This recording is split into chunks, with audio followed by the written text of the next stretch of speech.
Another very common series that we see quite often is the geometric series. A geometric series has a form n equals 1 to infinity of a times r raised to the n minus 1.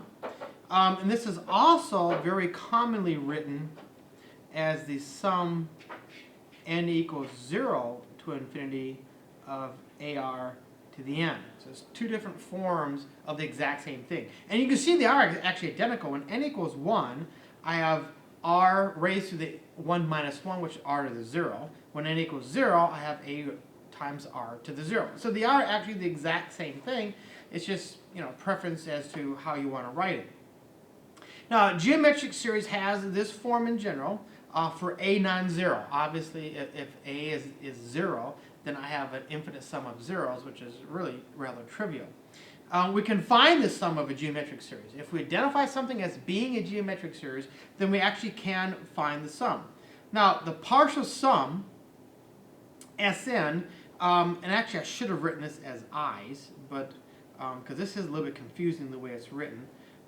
This really should be I equals 1 to n, and a times r to the I minus 1, okay, for the partial sum.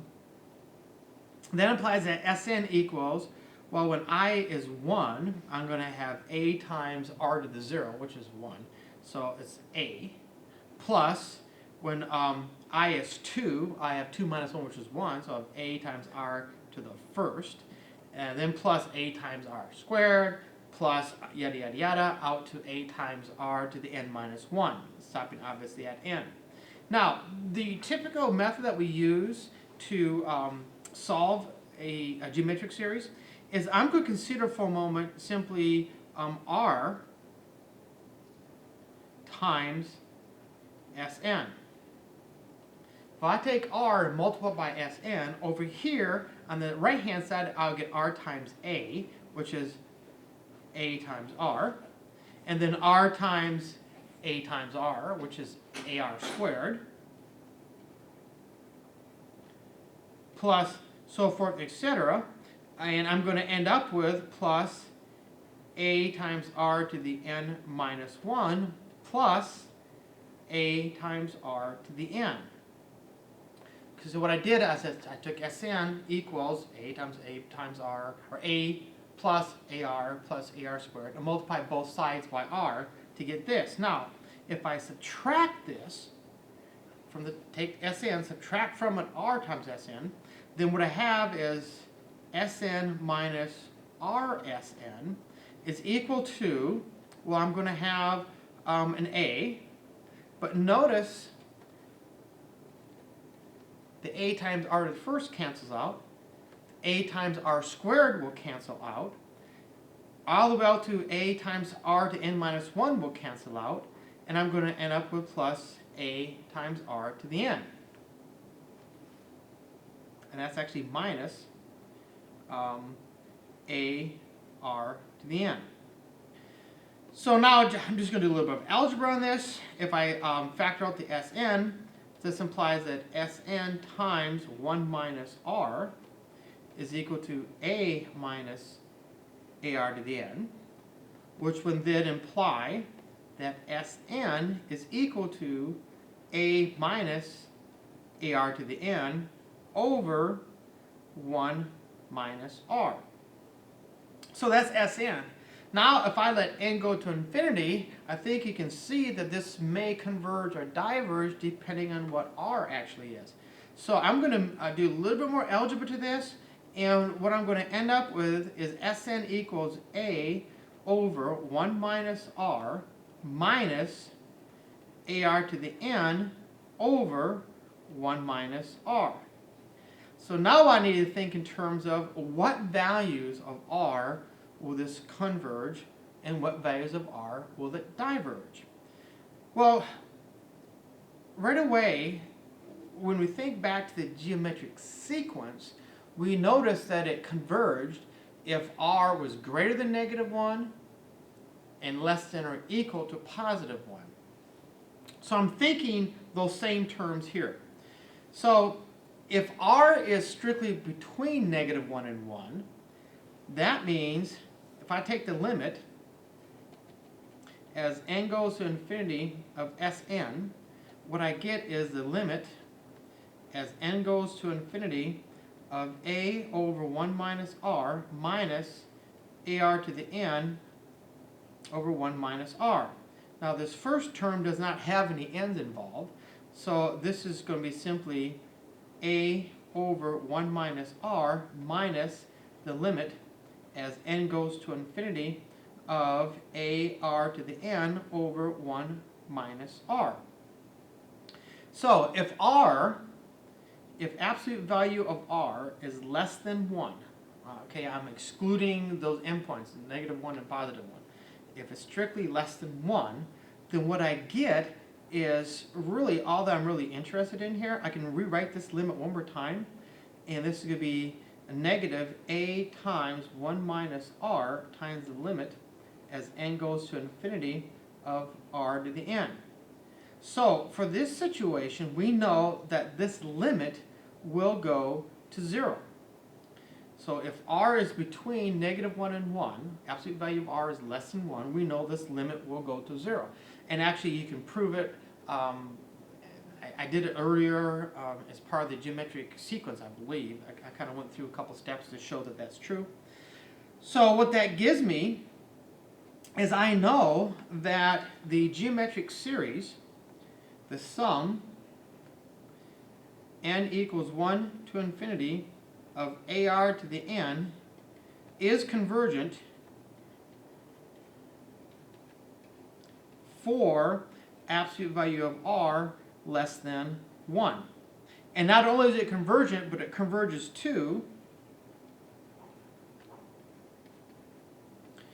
right there, a over 1 minus r. Now, what happens at the endpoints? Well, if r equals a negative 1, then what I'm going to end up here is a negative 1 to the n. So I'm going to end up with a negative a over 1 minus r plus a positive a over 1 minus r. Then a negative of it is going to go back and forth, back and forth, back and forth, and that's going to diverge. If r actually equals 1, well, I have an issue because if r equals 1, I'm undefined to begin with. So I know it's going to diverge. It's undefined at r equals 1. If the absolute value of r is bigger than 1, then this limit, as n goes to infinity of r to the n, equals infinity for r greater than 1. So it diverges. So we know now for certain that it will converge on negative 1 to 1, the open interval. Okay, so let's take a look at another example. Here I want to find the sum n equals 1 to infinity of 1 over 10 to the n. This looks like a geometric series. Actually, it is a geometric series. And we could actually work this out. Actually, let's go ahead and work it out with the same technique that I just did before. And see what we end up with. Okay, so what am I going to have here? I'm going to have Sn, the partial sum, is going to equal, see, when n equals 1, I'll have a tenth, plus, now I have a tenth squared, plus a tenth cubed, plus, that's a 3, doesn't look like it, on out to plus a tenth to the n. So in this case, I can see that a equals 1, r equals a tenth. This is a geometric series. And you may be thinking, well, wait a minute, that's not quite the form we saw before. You're right, it's not. And I'm going to come back to the idea in just a minute, so kind of hold that thought for a moment. If I subtract from it r times Sn, in this case, I'm going to have tenth squared plus tenth cubed plus on out to a tenth to the n. This last term I need to fit in here, plus a tenth to the n plus 1. So I'm going to subtract off all of that. Now when I do, obviously all these are going to cancel. And what I'm going to end up with is Sn minus Rsn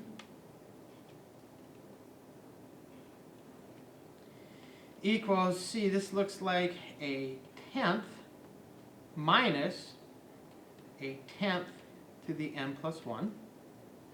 So that would then imply that Sn times 1 minus r equals a tenth minus a tenth to the n plus 1, which then would imply that Sn equals 1 over 10 minus 1 over 10 to the n plus 1 over 1 minus r. But remember, r is actually a tenth. So this is going to be a tenth minus a tenth to the n plus 1 over 1 minus a tenth. So that's Sn. So if I take the limit as n goes to infinity of Sn, that's equal to the limit as n goes to infinity of 1/10 minus 1/10 to the n plus 1 over 9/10. And clearly, I mean, you can do it to convince yourself it's true, but this will go to 0. So this is going to equal 1/10 over 9/10, which equals 1/9. Now, this, like I said a moment ago, it's a geometric series, but it's not quite in the form that we had before. So let's see if we can modify this to look exactly like what we think of as geometric series. Because we said a geometric series has a form, the sum, n equals 1 to infinity of ar to the n minus 1. Or here I'm saying a equals 1, r equals a tenth, the way it's written here. But our series is the sum, n equals 1 to infinity of 1/10 to the n.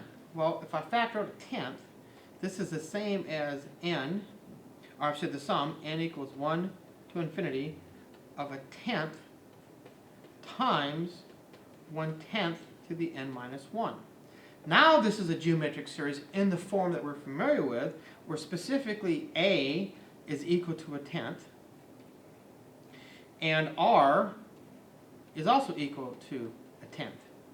See, now that I have it in this form, now I can use that form that we did earlier. The form that said that this series will actually be equal to a over 1 minus r if the absolute value of r is less than 1, which it is. It's a tenth here. So this is going to be a is a tenth divided by 1 minus a tenth. That's 1/10 over 9/10, which is equal to, again,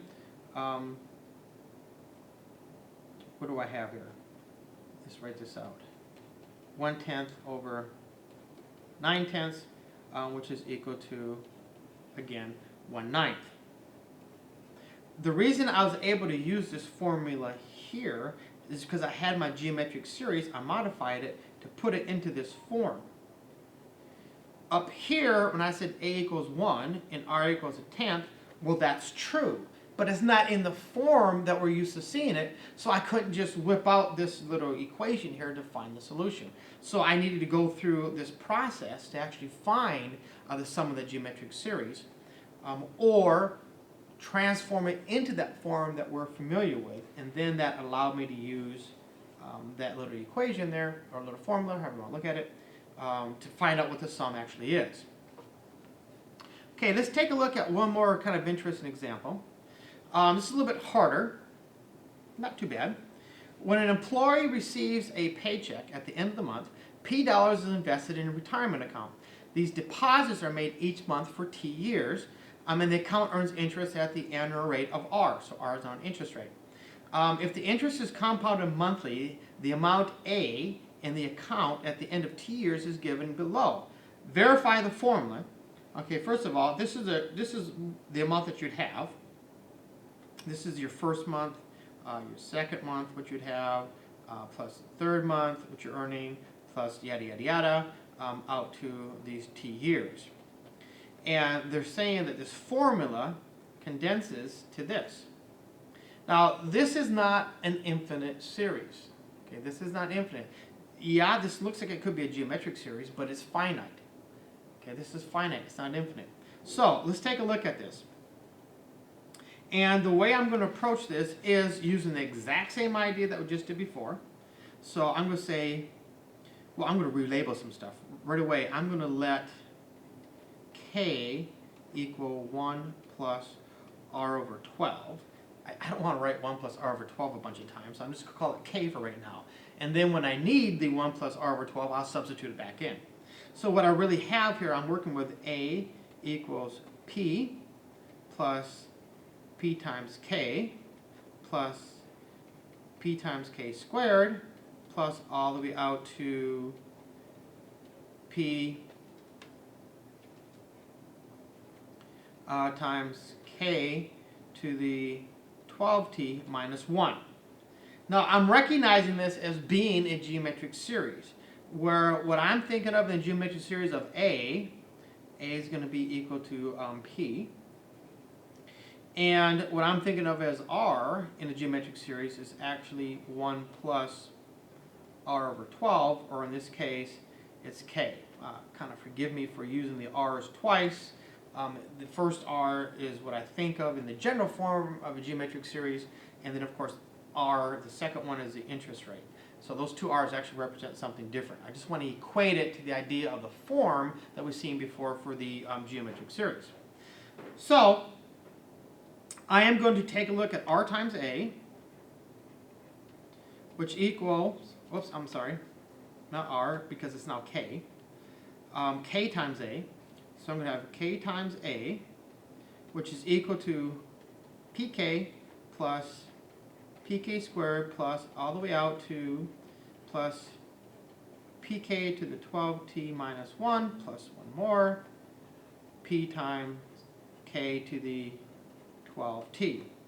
Now if I subtract these, I'll get a minus k times a equals, so I'm going to have a p, and then a bunch of these are going to start canceling out, and then I'm going to end up with minus pk to the 12t.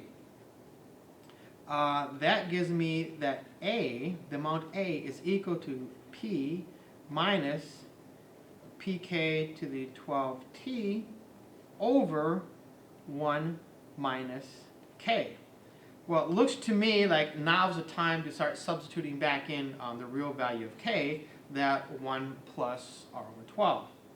So this is going to be equal to p minus p times 1 plus r over 12 to the 12t over, let me see what I have here, 1 minus 1 plus r over 12. Well, that is going to be equal to, let me see, I'm going to factor out a p from the numerator here and just get p times 1. And when I factor that p out, I'm going to distribute this negative. No, I can't. I can't distribute that negative. So that's just p times 1 minus 1 plus r over 12 to the 12t. And here, when I drop the parentheses, I'm going to get 1 minus 1 minus r over 12. Well, obviously the ones cancel. So I'm going to end up with this being equal to a negative p times 12 over r times 1 minus 1 plus r over 12 to the 12t. So now I'm going to do, because remember this is what I'm trying to get to right here, is I'm going to take this negative and bring it inside here. And what I get is a is equal to p times 12 over r. Good, that's right there. This 1 will become a negative. This negative becomes a positive. So that's going to be times 1 plus r over 12 raised to the 12t minus 1, which is exactly what it asks us to show. So all they did, all that was done with this is we said, okay, this is where the interest rate builds up. Gosh, that looks like a geometric series. So I can use a technique to solve a geometric series to come up with a simpler formula so that now, giving the number of years t and the interest rate, I can quickly and easily calculate how much they're going to receive, what it's actually worth, the amount that's in there, versus actually going out for, if t is 30 years or whatever, actually taking this out 30 different components and then adding them all up. So that was kind of a handy little thing to do.